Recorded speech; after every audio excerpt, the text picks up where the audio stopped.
গেছে আর জাংকুক আর তে কোর্টে দাঁড়িয়ে আছে। জাংকুক ভালোবেসে বিয়ে করেছিল তেকে, কিন্তু ইদানিং তের খিটখিটে স্বভাব জাংকুকের জীবন অতিষ্ঠ করে তুলেছে। কেন যে তে হঠাৎ বদলে গেল তাও জানে না জাংকুক। এমনও না যে তে অন্য কাউকে ভালোবাসে বা কারোর সাথে অবৈধ সম্পর্ক আছে। তে কিন্তু জাংকুককে ছাড়া কাউকে ভালোবাসে না, তা জাংকুক জানে। কিন্তু কিছুদিন ধরে তে জাংকুককে এড়িয়ে এড়িয়ে চলছে, ঠিকমতো কথা বলে না, চুপচাপ থাকে। কথা বলতে গেলে রাগ দেখায় আর ছোট ছোট বিষয় নিয়ে ঝগড়া করে। এক রাতে বিছানায় শুয়ে আছে জাংকুক। তে রান্নাঘর থেকে এসে জাংকুককে বলল, আমার ডিভোর্স চাই। জাংকুক চমকে উঠল তের কথা শুনে। নিজের কানকে বিশ্বাস করতে পারছিল না জাংকুক, মনে হচ্ছিল ভুল শুনেছে কিছু। জাংকুক অবাক হয়ে বলল, কি বলছো কি? মাথা ঠিক আছে তোমার? আমার মাথা একদম ঠিক আছে, আমার শুধু ডিভোর্স চাই ব্যাস। জাংকুক তের হাত দুটো ধরে জিজ্ঞাসা করলো, কি হয়েছে তোমার? তুমি না আমাকে ভালোবাসতে? আমরা তো দুজন দুজনকে ভালোবেসে বিয়ে করেছিলাম, তবে কেন এমন করছো তে? এই বলে তেকে নিজের বুকের মাঝে জড়িয়ে ধরলো জাংকুক, কিন্তু তে জাংকুককে ধাক্কা মেরে সরিয়ে বলল, দেখো এইসব কথা আমার ভালো লাগে না, আর আমার তোমার সংসার করতে ভালো লাগছে না। প্লিজ আমাকে মুক্তি দাও, আমি তোমার কাছ থেকে মুক্তি চাই। তে কথা শুনে সেই দিন নিজের অজান্তেই চোখ দিয়ে জল গড়িয়ে পড়েছিল জাংকুকের, কিন্তু তাতে একটিবারও তাকিয়ে দেখেনি। সেদিনটার কথা মেনে নিতে তাকে মুক্তি দেওয়ার সিদ্ধান্ত নেয় জাংকুক। কি দরকার শুধু শুধু একটা মানুষকে তার ইচ্ছার বিরুদ্ধে বেঁধে রাখা? যে যেতে চায় তাকে শত চেষ্টা করলেও আটকে রাখা যায় না। আস্তে আর জাংকুক দাঁড়িয়ে রয়েছে কোঠে। কিছুক্ষণ পরেই হয়তো তেকে হারিয়ে ফেলবে জাংকুক। কেন জানি না মনে হয় খুব বেশি কষ্ট হচ্ছে জাংকুকের। জাংকুকের বুকটা চিনচিন করে উঠল, একটু একটু করে বুকে ব্যথা বাড়ছে। কেনই বা কষ্ট হবে না? যতটা ভালো তাকে বাসে জাংকুক ততটা ভালো নিজেকেও বাসে না। আজ সে ভালোবাসা মানুষটি ছেড়ে চলে যাচ্ছে, আর জাংকুক বোকার মতোই শুধু তের দিকে তাকিয়ে আছে। জাংকুক শেষবারের মতো তেকে জিজ্ঞাসা করলো, তে তুমি কি সত্যি থাকতে পারবে আমায় ছেড়ে? তে একবারকে উত্তর দিল, খুব কষ্ট হবে না?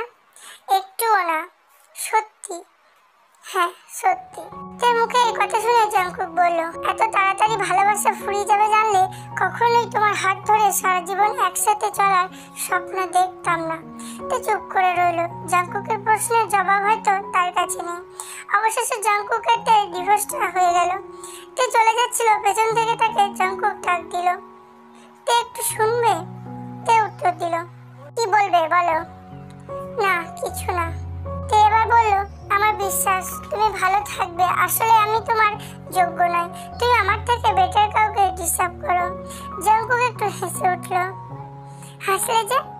কিছু না, আসি, ভালো থেকো। জাংকুক চলে আসলো সেখান থেকে। দাঁড়িয়ে থাকলে হয়তো কষ্টে মারা যেত। বাড়ি আসতেই মা বলতে লাগলো, কেন করলো তে এরকম? জাংকুক কাঁদতে কাঁদতে বলল, জানি না মা। বলে মাকে জড়িয়ে ধরে কাঁদতে লাগলো জাংকুক। কি দোষ ছিল মা? কেন এরকম করলো? বলো না মা, বলো। কাঁদিস না বাবা, দেখে নিস যে তোকে এইভাবে কষ্ট দিয়ে চলে গেল সে কোনোদিনও সুখে থাকতে পারবে না। না মা, এরকম বলো না, আমি চাই সে সুখী হোক, আমায় ছাড়া সুখে থাকুক। আর কিছু না বলে ঘরে চলে আসলো জাংকুক। বিছানায় শুতে ঘুম এসে গেল জাংকুকের। রাতে ঘুম ভাগলে মা খেতে ডাকলে নিষেধ করে দিয়েছে জাংকুক। ঘরটা কেমন ফাঁকা ফাঁকা লাগছে, তার শূন্যতা খুব করে অনুভব করছে জাংকুক। জাংকুক বসে বসে ভাবতে লাগলো, কি করছে তে এখন? খেয়েছে তো নাকি? কিছু না ভেবে ফোনটা নিয়ে কল দিল তেকে। 3 বার রিং হতেই তে রিসিভ করলো কলটা। কি হয়েছে, কল দিয়েছো কেন? কণ্ঠটা খুব পরিচিত, আর বুঝতে বাকি রইল না জাংকুকের যেটা তে। কথা শুনে মনটা খারাপ হয়ে গেল। কেন জানি আর কথা বলতে ইচ্ছা করছে না। তাই কিছু না বলে কলটা কেটে দিল জাংকুক। বাইরে খুব জোরে বৃষ্টি হচ্ছে। জাংকুক নিজেকে আকাশের সঙ্গে তুলনা করে ভাবলো, আমার সাথে সাথে আকাশেরও মন খারাপ, কিন্তু সে পারছে তার মন খারাপের কষ্টগুলোকে ঝরিয়ে দিতে, আর আমি সেই কষ্টগুলোকে ঝরাতে পারছি না।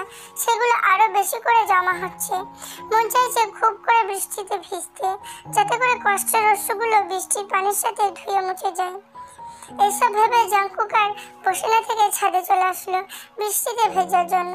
জাংকুক শুনেছিল বৃষ্টি যেমন পরিবেশকে জীবন্ত আর সতেজ করে তোলে, তেমনই নাকি মনকেও সতেজ করে তোলে। জাংকুক জানে না কথাটা সত্য কিনা, তবে ধীরে ধীরে মনটা হালকা হচ্ছে তার বৃষ্টিতে ভিজে। 3 মাস পর তে আর তার মা বাবা জাংকুকের সামনে বসে আছে। জাংকুক তার বাড়ি গিয়েছে একটা সত্য কথার উদ্ঘাটন করতে। জাংকুক তার বাবা মাকে বলল, আপনারা যদি অনুমতি দেন তাহলে তের সাথে আমি একা কিছু কথা বলতে চাই। তার বাবা মা জাংকুকের কথায় সম্মতি জানালো। হ্যাঁ নিশ্চয়ই, তে মা যা তো, ওকে তোর ঘরে নিয়ে যা। তে কিছু না বলে উঠে চলে গেল। জাংকুক ওর পিছু পিছু আসলো। ঘরের মধ্যে আসতেই দরজা লাগিয়ে দিল জাংকুক। জাংকুক ভালোবাসা মাখানো কণ্ঠে বলল, চলো আবার বিয়ে করি আমরা। সেটা সম্ভব না, মানুষের বিয়ে একবারই হয়, 2 বার নয়। তো আমি কি অন্য মেয়েকে বিয়ে করছি নাকি? আমি তো আমার বউকেই বিয়ে করছি। দেখুন, পাগলামি বন্ধ করুন। আপনি মনে ভুলে যাচ্ছেন আমাদের ডিভোর্স হয়ে গেছে। আমি মানি না এই ডিভোর্স, সমাজ মানে। সমাজ কি মানে না মানে তাতে আমার কিছু যায় আসে না। আমি ব্যাস আমার বউকে ফিরে পেতে চাই। তা যদি সমাজ না দেয় তাহলে ছিনিয়ে নেব, বললেই হলো নাকি? হ্যাঁ, তুমি ভালো করে জানো আমি কি রকম জেদি। তো চুপচাপ রেডি হও, আমরা এখন বের হব। কোথায়? কাজী অফিস। আবার আমাদের বিয়ে হবে। না, আমি যাব না। কথাটা শুনতেই তের ওপর রাগ হলো, তবুও নিজেকে শান্ত রাখলো জাংকুক। জাংকুক এবার রেগে গিয়ে বলল, তুই যাবি না, তোর বাপ যাবে। জাংকুক এবার তের গালে ঠাস করে একটা চড় মারলো। তে আগের থেকে কেমন একরোগা আর জেদি মেয়ে হয়ে গেছে। এবার ওকে মেরে শাস্তি করতে হবে। জাংকুক এবার তের একটা হাত শক্ত করে চেপে ধরে বলে, যাবি না তো ভালোবেসেছিস কেন? গালে হাত দিয়ে তে কাঁদতে কাঁদতে বলল, আমি আপনাকে ভালোবাসি না। আপনি বের হন, যান এখান থেকে, নয়তো। জাংকুক এবার তেকে থামিয়ে দিয়ে বলল, ঠিক আছে আমি চলে যাব, তার আগে এই কথাটা মানে বল। জাংকুক পকেট থেকে একটা কাগজ বের করলো। এটাতে ডায়েরির পৃষ্ঠা। 2 দিন আগে জাংকুক যখন বাংলাদেশ ছেড়ে ইউএসএ চলে যাচ্ছিল তখন ব্যাগ গোছানোর সময় একটি ডায়েরি পায়। জাংকুক জানতো তে ডায়েরি লেখে, কিন্তু কখনো পড়তো না। কিন্তু সেদিন কি মনে করে জানি ডায়েরিটা খুলে পড়তে লাগলো জাংকুক। প্রথমে কিছু ছন্দ আর কবিতা লেখা ছিল, কিন্তু পরের পেজটায় একটা লেখা দেখে জাংকুকের চোখ আটকে যায়। জাংকুক, আমাকে ক্ষমা করে দিও, আমি ব্যর্থ। তোমাকে আমি পৃথিবীর সব থেকে বড় সুখটা এনে দিতে পারলাম না, তাই তোমার জীবন থেকে চলে যাচ্ছি। জানি না বেঁচে থাকবো কিনা, তবে কথা দিলাম সারা জীবন ভালোবাসবো ঠিক আগের মতোই, একটুও কমবে না। জানি তোমার খুব কষ্ট হয় আমার অবহেলায়, কিন্তু বিশ্বাস করো তোমার থেকে হাজার হাজার গুণ বেশি কষ্ট হয় আমার। আজ হয়তো তোমার সাথে কাটানো আমার শেষ দিন, ভুলে যেও আমাকে, এটা তোমার কাছে আমার চাওয়া। কথাগুলো শুনতে এতে কাঁদতে কাঁদতে বারান্দায় গিয়ে দাঁড়ালো। জাংকুকের কাছে গিয়ে তাকে বুকে জড়িয়ে নিতে এতে জোরে জোরে কেঁদে উঠল। তের মাথায় হাত বুলিয়ে দিতে দিতে বলল, তুই তো আমাকে পৃথিবীর সব সুখই এনে দিয়েছিস, আর কোন সুখ দেওয়ার জন্য আমাকে ছেড়ে দিলি? আমি যে তোকে ছাড়া বাঁচবো না তা কি তুই জানিস না? তাহলে কেন করলি এরকম আমার সাথে, বল? তে জাংকুককে শক্ত করে জড়িয়ে ধরে হামাও করে কাঁদতে কাঁদতে বলল, আমি মা হতে পারবো না জাংকুক। উপরবেলা আমার কপালে কোনো সন্তান দেয়নি। আমি তোকে বাবা হওয়ার সুখ দিতে পারলাম না জাংকুক। আমি বন্ধ্যা জাংকুক, আমি কখনো মা হতে পারবো না। কথাগুলো শুনে জাংকুক নির্বাক মূর্তির মতো দাঁড়িয়ে রইল। তে কখনো জাংকুকের বুকে মুখ লুকিয়ে কাঁদছিল। তে কান্নার শব্দ জাংকুকের বুকের ভিতর এক অন্যরকম ঝড় তৈরি করছিল। জাংকুক তার মাথায় হাত তুলে দিয়ে বলল, শুধুমাত্র এই কারণে তুই আমাকে এতদিন কষ্ট দিলি আর নিজেও কষ্ট পেলি? একবার বলতে তো পারতি আমাকে। বিশ্বাস করো, অনেকবার বলতে চেয়েছিলাম, কিন্তু প্রতিবারই মনে একটা ভয় কাজ করেছে যে আমি যদি তোমাকে সত্যি কথাটা বলে দিই তাহলে তুমি খুব কষ্ট পাবে। আমি জানি তুমি আমাকে অনেক বেশি ভালোবাসো, হয়তো অবহেলা করতে না, কিন্তু তবুও আমি তোমাকে বাবা সুখ থেকে বঞ্চিত রাখতে পারি না। যখন তোমাকে অবহেলা করতাম তুমি খুব কষ্ট পেতে, তাই না? আমিও পেতাম, তোমার থেকে বেশি। প্রতি রাতে তোমার পায়ের কাছে বসে কাঁদতাম আর বারবার উপরওয়ালার কাছে ক্ষমা চাইতাম। তুমি আমাকে ক্ষমা করে দাও জাংকুক, প্লিজ। তুমি না ক্ষমা করলে উপরওয়ালাও আমাকে ক্ষমা করবে না। না, তোকে আমি ক্ষমা করব না।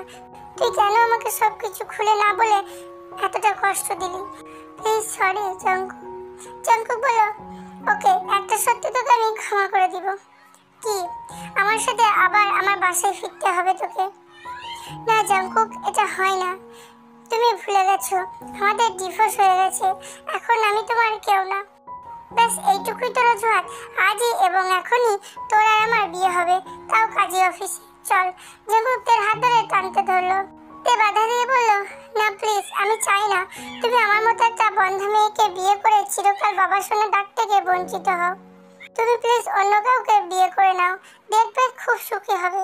কথাটা শুনে জাংকুকের মাথায় রাগ উঠে গেল। কষি একটা থাপ্পড় দিল তের গালে। তে গালে হাত দিয়ে দাঁড়িয়ে দাঁড়িয়ে কাঁদছিল। জাংকুক তের মাথায় হাত বুলিয়ে দিয়ে বলল, তোকে ভালোবাসি বলেই তোর দয়া এত কষ্ট সহ্য করছি, কিন্তু আর না। এবার যদি চুপচাপ কথা না শুনিস তাহলে নিশ্চয়ই তুই জানিস আমি কি করতে পারি। তে চুপ হয়ে গেল, কিছু বলল না। তারপর তেও তার পরিবারকে নিয়ে জাংকুক কাজী অফিসে গেল। সেখানে জাংকুকের মাকেও আনা হলো। সন্ধ্যাবেলায় জাংকুকের মাকে সব খুলে বলল তে কেন এমন করেছে আগে জাংকুকের সাথে। জাংকুকের মা সব শোনার পর অনুতপ্ত হলো। জাংকুকের মা তের কাছে গেলেন। জাংকুক আড়াল থেকে দেখছিল সব। জাংকুকের মা তেকে বলল, তুই এমন কেন করলি মা? একটিবার বলতে পারতি। আর সন্তান হওয়া না হওয়া কি আমাদের হাতে আছে নাকি? সবই তো ওপরওয়ালার ইচ্ছে। তিনি চাইলেই দেখবি তুই একদিন মা হবি। তোর কোল জুড়ে ফুটফুটে সুন্দর একটা রাজপুত্র আর রাজকন্যা আসবে। তো শাশুড়ি মায়ের কথা শুনে কেঁদে দিল। জাংকুকের মা তেকে বুকে নিয়ে সান্ত্বনা দিতে লাগলো। এই দৃশ্যটা অতুলনীয়। কেউ বলবে না এরা শাশুড়ি বৌমা, ঠিক যেন মা মেয়ের ভালোবাসার দৃশ্য। তাদের এই ভালোবাসার দৃশ্যটা দেখতে দেখতে জাংকুকের চোখ ভিজে গেল। 4 বছর পর সকালের মিষ্টি রোদে সে সোজা জাংকুকের চোখের উপর পড়তেই ঘুমটা ভেঙে গেল। চোখ মেলে পাশে তাকিয়ে দেখলো তে বেঘরে ঘুমাচ্ছে, কিন্তু বুকে জড়িয়ে রয়েছে ওদের মিষ্টি মেয়ে ভিকুককে। জাংকুক দেখলো মেয়েটা ওর মায়ের বুকে থেকে হাত পা ছোড়াছুড়ি করছে, তবুও মহারানীর ঘুম ভাঙছে না। জাংকুক উঠে আস্তে করে ভিকুককে কোলে তুলে নিল। কোলে তোলার সঙ্গে সঙ্গে ভিকুকের মুখে একটা মিষ্টি হাসি। মনে হচ্ছে বাবাই এর কোলে ওঠার জন্য এতক্ষণ হাত পা ছোড়াছুড়ি করছিল। জাংকুক মেয়েকে কোলে জড়িয়ে নিয়ে বারান্দায় গেল। ভিকুককে কোলে নিয়ে দোল খাওয়াচ্ছে আর বলছে, দেখেছো মামনি, তোমার মাম্মাম কত বোঝা, তুমি কত ডাকলে তাও উঠলো না। আজকে পর আমরা মাম্মামের সাথে কথা বলবো না, কেমন? জাংকুক কথা বলছিল। ভিকুক আঙুল মুখে দিয়ে জাংকুকের দিকে তাকিয়েছিল, হয়তো বোঝার চেষ্টা করছিল তার বাবাইয়ের কথা। হঠাৎ পিছন থেকে তে বলল, বাহ, ভালোই তো মেয়ের কাছে আমার গুণগান গাইছো। জাংকুক একটু হেসে উঠলো। তো কি করব, আমি চাই না আমার মেয়েটা তোমার মতো হোক। তে হেসে বলল, হয়েছে, অনেক আদর খেয়েছো, দাও এখন ভিকুককে গোসল করাতে হবে। নাও। এবারে জাংকুক ভিকুককে তের কোলে দিল। তে মেয়েকে কোলে নিয়ে ওয়াশরুমে গেল। ভিকুককে বাথটাবে বসিয়ে গোসল করাচ্ছে তে, আর ভিকুক পানিতে হাত পা ছোড়াছুড়ি করছে। মুখে এক মায়াবী মিষ্টি হাসি, ঠিক ওর মায়ের মতো। তে মুখে আজ কোনো দুঃখ ছাপ নেই। সে এখন প্রকৃত সুখী, আর এই মানুষটার সুখে জাংকুকও সুখী। পূর্ণতা পেয়েছে তার ভালোবাসা, পূর্ণতা পেয়েছে তার স্বপ্ন। এভাবে যেন প্রতিটা স্বপ্ন পূরণ হয়।